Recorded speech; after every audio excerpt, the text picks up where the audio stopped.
Welcome to Programming in Modern C++. We are in week 8 and I am going to discuss module 36. In the last week, we have talked about a variety of things. We have discussed about the virtual function pointer table, how is it implemented, and for 3 modules we have discussed different aspects of typecasting in C++, including the polymorphic runtime casting, and in the last module we have discussed about multiple inheritance.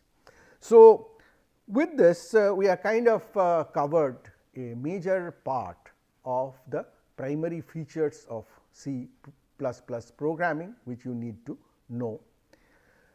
We will digress little bit, step aside, and in this module and the next we are going to talk about how do you handle errors that happen in C or C++ program.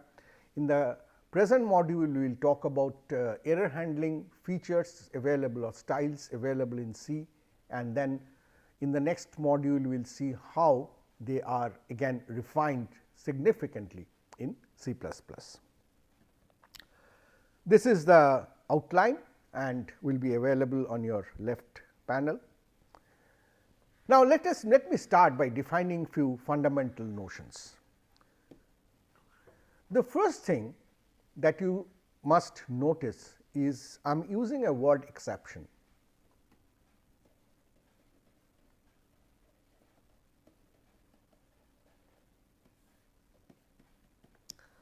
We have in C programming talked about errors. Now, there is a subtle difference between errors and exceptions. Errors are normally what you know is it could be a programming error. It could be that the logic is not working correctly. It could be that you do not expect the stack to be empty, but it has become empty at a certain point. So, the data is not appropriate. Whereas, an exception is often something which happens due to maybe external factors or factors in your program, but normally exceptions should be infrequent, unexpected, and many a times they are crippling, they could put the entire system into difficulty and so on.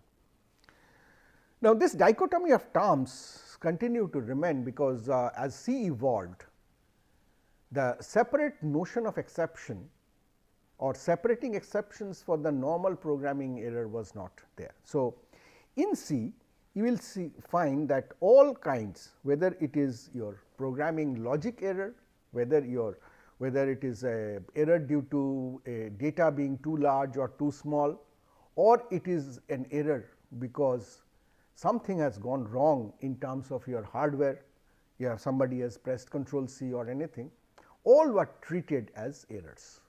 So, C talks about error handling, whereas C++ tried to build up on that and take out as much of these error situations, common error situations out in terms of what is defined as exceptions, and still leave you with the scope of handling your program errors, but others are handled in a very structured manner. We will talk about that in the next module, but that is why I say that at times you might feel confused with this use of the word error and the exceptions, but they kind of are talking about the same thing, but errors are what we commit and exceptions often are what infrequently, unexpectedly happens.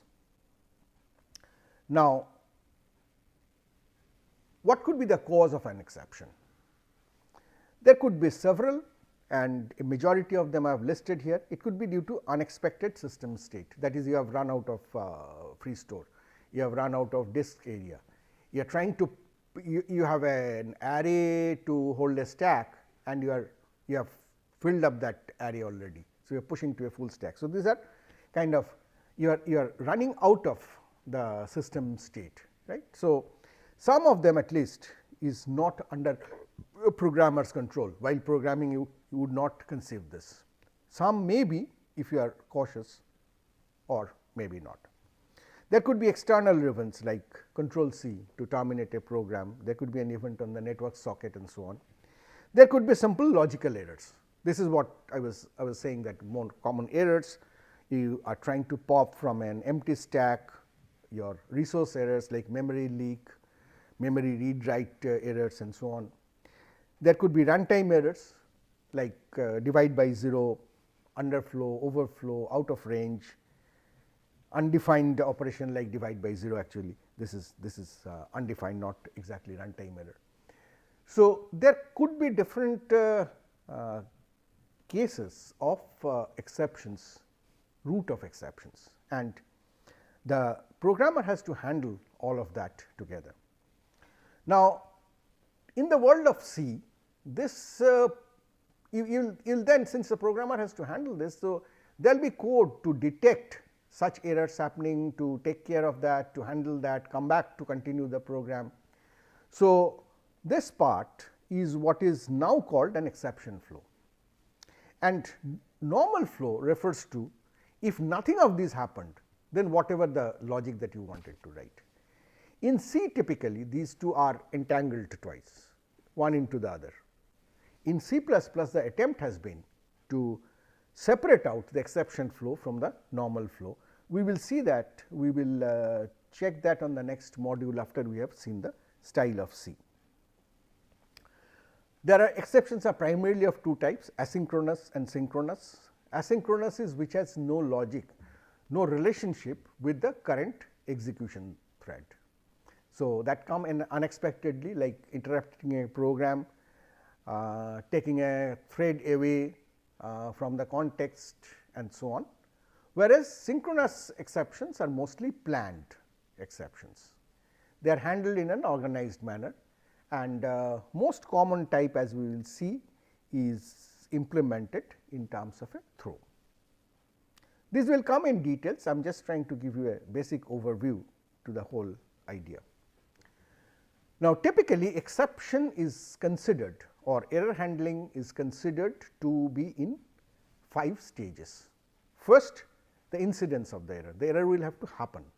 It can happen synchronously, logical error, or it can happen asynchronously, which is some hardware error like run out of memory, run out of disk space, socket event and so on. Once that has happened, then you create an object and raise that exception. You have to tell somebody, either later part of your own function or the calling function, that something has happened which was not desired. So, you create an object which is indicative of that, and you raise that exception, which this object could be a simple integer value that, I mean, we often say that from main return 0, it means health. If I return -1, if I return -2, it means that something is wrong. So, that is the notion of the object. If I return an int which is -1, it says that, well, not everything is fine. Then if you are raising that, then it has to be detected, right, that somebody has to respond to that, somebody has to check that I have returned -1. Right. So, that is polling. It could happen through notification also, we will see more of that later. And then you have to handle that exception. There could be several strategies which are specific to a particular situation. You could ignore, it may be okay, I know that is fine, I do not care. You could act, that do something, and also let others do more things. So, you do something and maybe call other function to do more, or you can take total ownership. You say, okay, I have understood what the error was, I have taken care of that, and now it is all handled, we can proceed. And finally, to recover, that is, if it is possible, that is what is desirable, that you continue with the execution, or if you cannot, then you abort. So, these are the basic 5 stages of exception or error handling that one has to deal with, and I will show you a simple example. So, function main calls a function f here. F has a variable internally which it checks to see if an error has happened, or it sets if an error has happened. So, these are different function codes that go in that, and if the error has happened, then it returns -1. So, when you check this value error and you find that error has occurred, that is the incidence of the error, stage 1. Then when you return, you have generated the exception object, which is an integer value -1, and you are raising it. The control comes back here. Then you are checking if it is not 0. If it is 0, then everything is healthy. If it is not 0, then an exception has happened. So, you detect. Then you write a piece of code to handle that, whatever needs to be done, and then you proceed again. Maybe you will call that function again or do some other function and so on. So, this structure simply tells you in principle what are these 5 stages that they do. So, this was the overall general idea about exceptions and errors, and let me talk specifically about what you have in C. Now, as a language, C has not provided any specific feature for error handling. It was not considered at that time, and henceforth the language has no feature for error handling. The developers have to use the normal program code development styles like the one we just saw to handle errors. Right. So, over time what has happened, there are common industry practices which have emerged, which the developers should abide by. Several companies have coding styles where they say that you will have to handle this error like this, that error like that, and so on and so forth. When it was realized that C language has no support for error handling, several C standard library headers started coming up to deal with different types of errors in different contexts, but there was no comprehensive support because the language is already there fixed, and you are providing library to support. So, each header library, standard library, deals with certain aspects of certain types of errors, but not together complete in itself. So, the onus still lies with the programmer to decide which particular library to use in which context, and if you do that properly, then most of the error situations can be handled pretty well in C as well, but the best that I would advise is follow the industry practices, because that is the most important. Then you will be consistent with your fellow developers, and you will not need to reinvent the wheels. Now, if we look at the language features, that the only thing C has is it can return a value, single value or multiple parameters, and it has something called a goto, local goto, which we normally say do not use. So, this is probably the only situation where we will advise that you may use gotos locally. And then there are different standard, you can see that there are 5 types of support I have talked of: global variable, abnormal termination, conditional termination, non-local gotos, which is a new concept, and signals. Each one come from a different library component, different headers. Some are like the set jump, assert, signal, error no number. These are specifically created for error handling. Standard library of course has several other things as well. So, now we will go over and look at each one of them, what do they do and how they can be used for error handling. The first one, return value and mechanism, is very simple. The caller checks for error condition and you when you have an error situation, you return the error object as we just saw.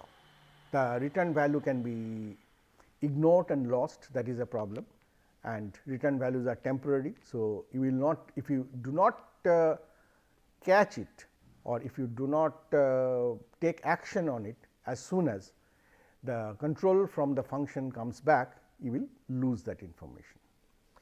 If you now, once you have that, if you want to use return value to give you the status of what has happened in the function, then you lose the basic value of the function. So, what I am meaning is I have add, say int. Right. Now, how do I use return value to check whether add has happened properly or it had an overflow? It is adding two integers, it might have an overflow. So, how do I check that? If I want to return a status value here, then I lose the basic property of the function, which is to give the added value of the two numbers passed to it. So, what something unnatural that we can do is we can have more parameters.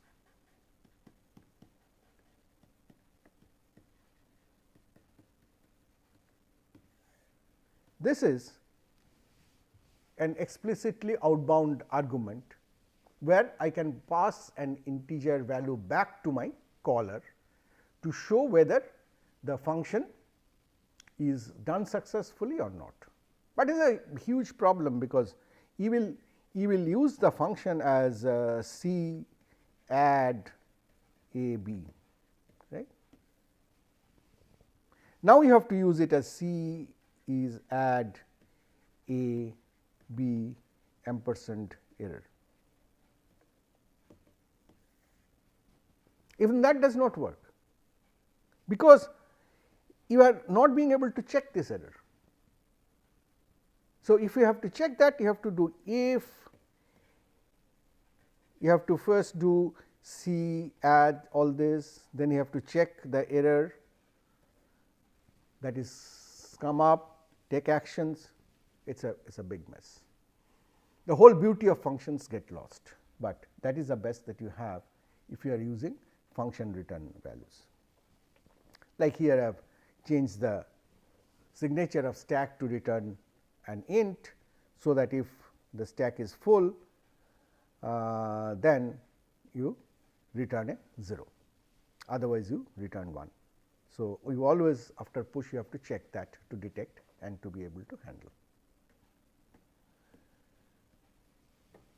Local go-tos or simply go-tos for now has always happened, C programmers has helped C programmers to kind of get out from a very deeply nested loop, or to refactor the same code, same error handling code from multiple places together.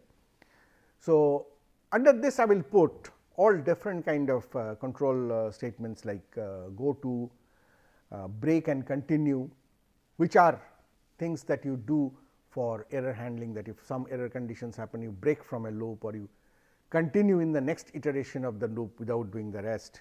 You can you have default in case of switch to take care of situations that are not expected, and so on and so forth. So, for example, this is just a sample code to show you this. I lifted from the winsig.c source of certain version of Visual Studio, and lot of the code I have skipped because it is a huge code. I just wanted to show that, well, in different points the programmer is checking for different error conditions like SIGAC support, not exceptions in the host OS, exceptions in the host OS, and so on, and doing a go to a common label.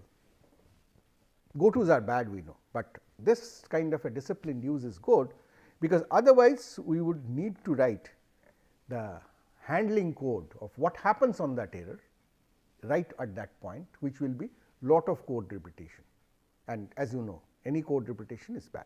Right?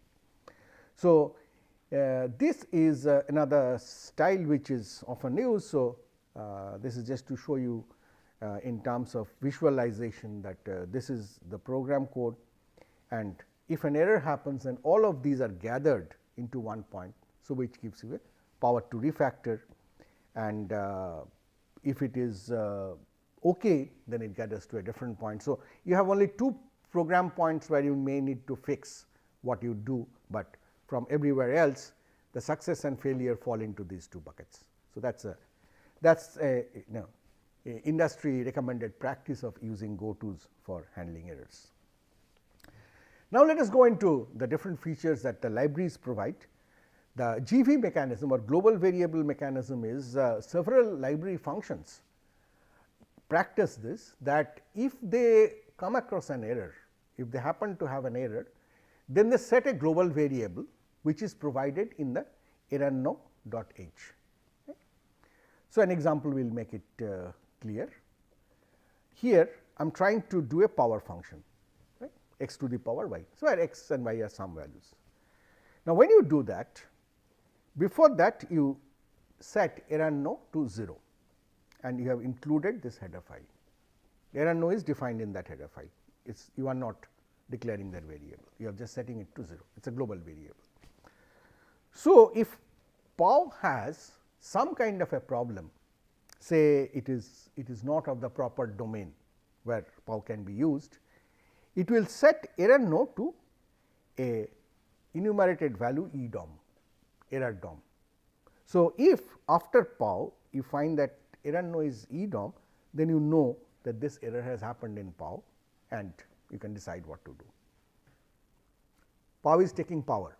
So, it can potentially make the numbers very big. So, it can easily go out of range. So, this is another enum which tells you that it has gone out of range, and you can check that and do this. Otherwise, you know that everything is correct and you can proceed with the result. So, this is a standard practice that several C standard library functions follow, and you can get if the function has worked properly or not using this GV mechanism. Right? And naturally, after you have found an error, naturally what you will have to do is to reset the errorno again to 0, so that you can find the next error. Let us move to the next one, which is abnormal termination. That is, this you take care of course of if you have come to a point where there is no other way than to terminate. There are two ways to terminate, two functions to terminate a function, terminate a program. One is called abort, which is called catastrophic program failure. There is nothing else that you can do. So, you just want to go out of this, you call abort, it does nothing. But there is another which mostly you should use, which is known as exit. Exit can take care of a few things using at exit registration. So, let us see what is at exit. Here is a main function. Here are two functions that I have defined as handlers. What is important to note is I have called the library function at exit and passed the pointer to the first function. What it does, at exit internally maintains a stack of function pointers. So, it will put it inside the stack.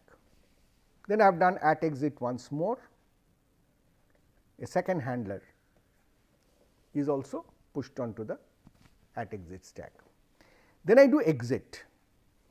If I do exit, what it does, it goes to that stack, pops up the first function pointer, calls it. So, you will get at exit handler 2. Similarly, it takes the next, calls it. So, if you can see with this at exit mechanism, I can, before I go out, I can try to do some wrap up. Maybe some memory was allocated which now need to be released and all that. those can be done using these handlers.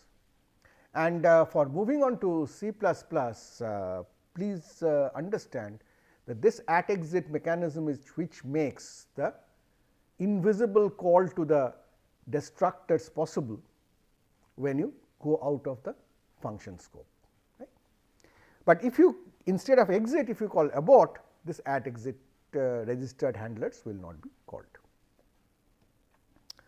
There is a conditional termination also. You can you have a feature in assert where you can assert a certain property under the debug build. So, you do that using the ndebug definition of the compiler. So, debug or ndebug means do not debug, debug means debug. So, I have kept it commented. So, I am in the debugging build and I say assert and I say some condition. So, if that condition fails, then it will assert that it will terminate the program at that point. So, assertion failed because here if you looked at, then I had I as 0 and I do plus plus I. So, I became 1. So, it is not equal to 0. So, it has failed and it gives the file name, the line number, all of these I can easily print. This is from Microsoft Visual C++. This is a simple output from online GDB. You can check what kind of output you get on your compiler. Now, the advantage of this assert is using this at compile time you can see conditions at different places, but well, this is how the Visual Studio screen looks after the assertion has failed. Now, the advantage of assert is that if you have checked everything and you are okay, then for the release build you can just erase the assert silently. All that you need to do is to set ndebug, define ndebug. If you define ndebug, then this part is in under if def condition, and therefore, this part will not come in the compilation, it is not in the source. So, in the same case, now you do not have any assertion happening, now you have the actual output that is going on. Okay. So, this is very good for conditional compilation. The most important and closest to C++ is what is called a non-local goto. That is, a local with local goto you can take care of error which is within a function.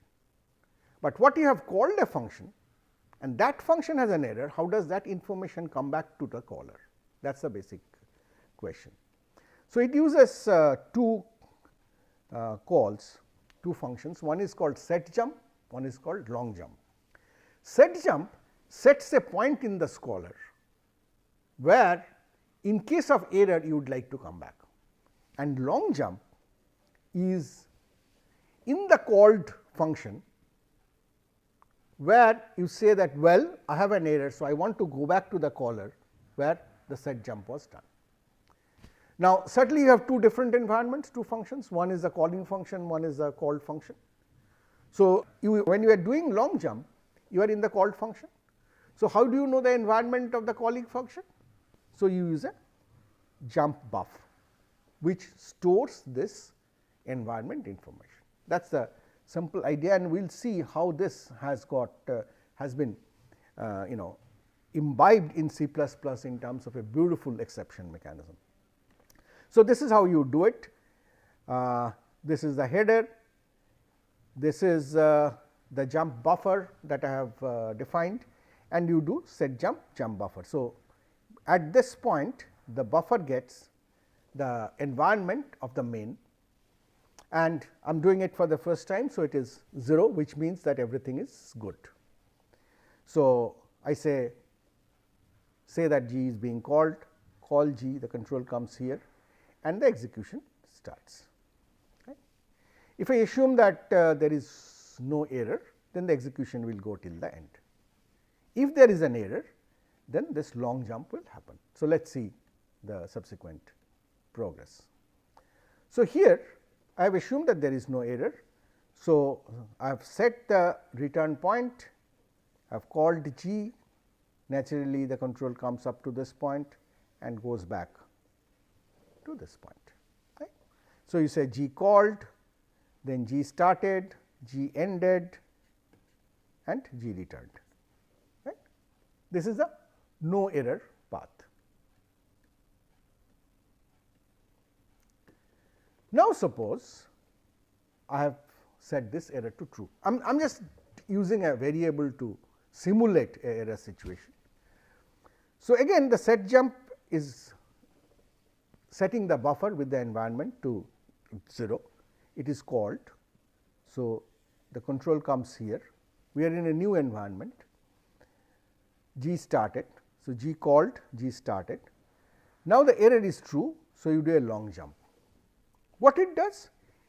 In the long jump, it uses the environment from the buffer and goes back to that same point, but with a non-zero value.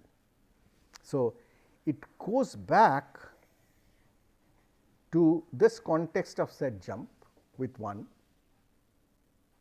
which means that the else will now get executed. So, this part of the function does not continue, and we say that function g has thrown, and only the failed will happen now. So, g called, long jump executed, and set jump takes to the handler. So, this is the basic mechanism of what is called non-local go to or set jump long jump. It is somewhat counterintuitive. So, practice this example. So, I have given another example for you to practice and understand what is going on, but it is a very powerful mechanism, and we will see how it seamlessly gets into C++, where you do not have to remember all this buffer and all these values and so on. The last is signals, which you can send a signal to an executing program, and you can have a handler for that signal. Signals are particularly used if you have studied operating system, you must have talked about signals quite a lot. Signals are particularly used to convert a hardware interrupt into a software one.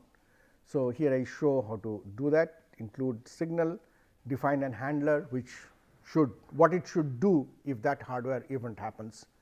Then this is a function pointer for the signal handler, and put a previous handler and then do signal. So, I have actually forcibly sending signal abort to myself with this signal handler, and this signal function returns me whatever was registered as a last function, because it can at a time it can have only one registered function for every type of signal that you have. So, what will happen at this point, this has got registered. So, when I